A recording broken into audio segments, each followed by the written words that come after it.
Outer ring అండి. ఇది Amaravati outer ring. ఈ ఔటర్ రింగ్ని కలుపుతూ మొత్తం 7 నేషనల్ హైవేస్ కలుస్తున్నాయి ఇందులో.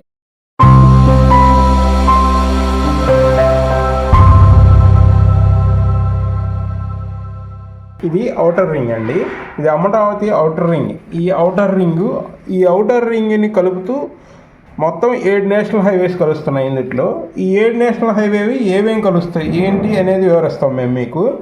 ఈ 7 నేషనల్ హైవేస్ ఎటువైపు నుంచి ఎటువైపు కలుస్తున్నాయో అని కూడా చెప్తాము.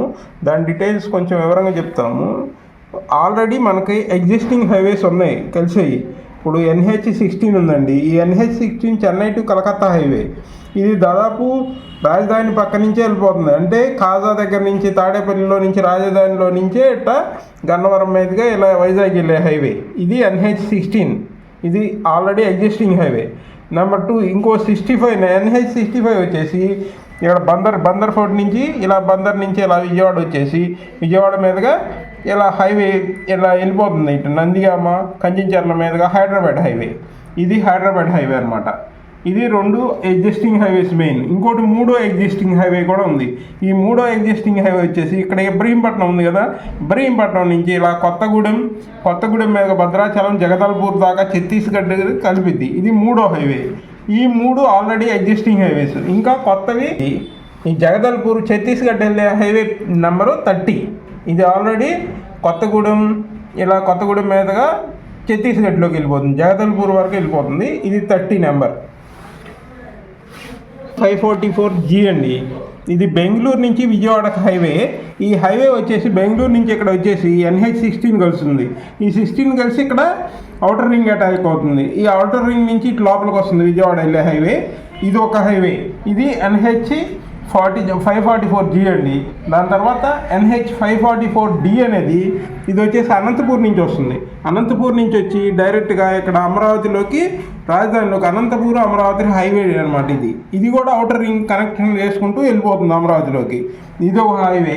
ఇంకోటి దీని తర్వాత వచ్చేసి NH-163G వచ్చేసి విజయవాడ నుంచి ఇలా వెళ్ళిపోతుంది.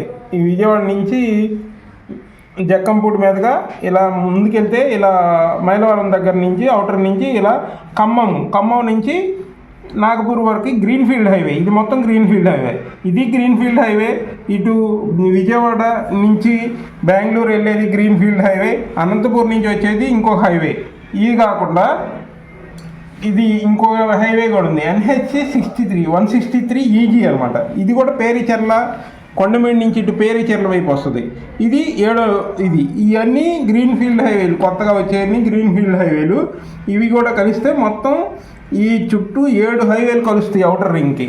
మీకు చెప్పినవన్నీ 7 హైవేలు అనమాట. ఈ 7 హైవేల్లో దాదాపు చాలా హైవేలు ఈ రాజధాని నుంచి వెళ్ళిపోతుంటాయి బయటికి. కొన్ని రాజధానిలో ఎంటర్ అవుతాయి. ఇప్పుడు అనంతపూరు, విజయవాడ ఉంటే రాజధానిలోకి వచ్చింది. ఇంకోటి బెంగళూరు టు విజయవాడ, ఈ హైవే కూడా రాజధాని వరకు వస్తుంది. ఇవన్నీ కలిపితే మొత్తం 7 హైవేలు మన ఔటర్ రింగ్ కనెక్టివిటీ ఉంది. ఈ ఔటర్ రింగ్ కనెక్టివిటీ ఉండటం వల్ల చాలా డెవలప్మెంట్కి ఎక్కువ ఆస్కారం ఉంటుంది. ఫ్యూచర్లో ఈ హైవేలు బాగునుకొని మంచి అభివృద్ధి చెందుతాయి. ఈ ఏరియాలో మంచి డెవలప్మెంట్ ఉంటాయి కాబట్టి మీరు ఏమైనా ఇన్వెస్ట్ చేసుకోవాలన్నా ఈ హైవేలు సరౌండింగ్ చేసుకోవచ్చు. ఇంకా హైవేల గురించి మేము మళ్ళీ మీకు మంచి ఇన్ఫర్మేషన్లు మేము అమరావతి. ఈ 7 హైవేల్లో 3 ఎగ్జిస్టింగ్ హైవేస్ ఆల్రెడీ ఈ మనకు విజయవాడ రాజధాని గుండా వెళ్ళే హైవేస్ 3 ఉన్నాయి. అవి కాకుండా మళ్ళీ 4 కొత్త హైవేస్ వస్తున్నాయి. కొత్త హైవేస్లో ఆల్రెడీ ఇటు విజయవాడ నుంచి ఖమ్మం, నాగపూర్ అది ఆల్రెడీ వర్క్ జరుగుతుంది. ఇటు బెంగళూరు వెళ్ళేది, బెంగళూరు విజయవాడ కూడా హైవే వర్క్ జరుగుతుంది. ఈ ఎగ్జిస్టింగ్ హైవేస్ మొత్తం జరిగితే మొత్తం 7 హైవేలు వస్తాయి చుట్టూ. ఈ 7 హైవేలు ఔటర్ రింగ్ కనెక్టివిటీ ఉంటుంది. అందువల్ల అమరావతి బాగా ఫ్యూచర్లో డెవలప్ అవుతుంది. మంచి కనెక్టివిటీ, ఇండస్ట్రియల్ ఏరియా కానీ, ఇండస్ట్రియల్ జోన్స్, కమర్షియల్ ఇక్కడ ఇచ్చారు. ఇదంతా ఇండస్ట్రియల్ జోను, ఇదంతా వచ్చేసి గ్రోత్ కారిడార్స్. చుట్టూ గ్రోత్ కారిడార్స్ మొత్తం ఈ ఔటర్ రింగ్ ఆనుకొని గ్రోత్ కారిడార్స్ ఎక్కువ ఉంటాయి. ఈ ఏరియా అంతా ఔటర్ రింగ్ ఫ్యూచర్లో మంచి డెవలప్ అయింది. మీరు మంచి ఇన్వెస్ట్మెంట్ చేసుకుంటే ఈ ఏరియాలో మంచి ఫ్యూచర్ ఉంటుంది. Thank you.